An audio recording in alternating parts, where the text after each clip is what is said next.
น้องสายฟ้าน้องพายุอุ้มน้องแอบิเกล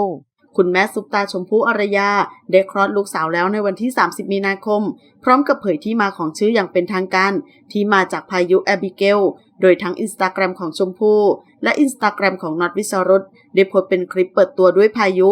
จากนั้นตัดเป็นภาพของการแนะนำตัวของเบบีตัวน้อย Welcome to the world Abigail ล่าสุดแม่ชมได้โพสต์ภาพน้องแอบิเกลและวันที่ตัวเองอยู่ที่ห้องพักทั้งยังมีพ่อน็อตเคียงข้างโพสต์นี้บรรดาแฟนคลับได้เห็นหน้าน้องแอบิเกลแบบชัดๆต่างพูดเป็นเสียงเดียวกันว่าน่ารักและมีความคล้ายพี่พายุมากโดยโพสต์นี้ได้ระบุแคปชั่นสั้นๆเป็นชื่อน้องว่าเกลโดยวันนี้เราจะพาไปชมน้องแอบิเกลตอนลืมตาแจ๋วแหววกันต้องบอกเลยว่าหมวยมากๆและเป็นอีกหนึ่งโมเมนต์ที่น่ารักมากๆเลยทีเดียวเมื่อน้องสายฟ้าและน้องพายุอุ้มน้องแอบิเกลเป็นครั้งแรก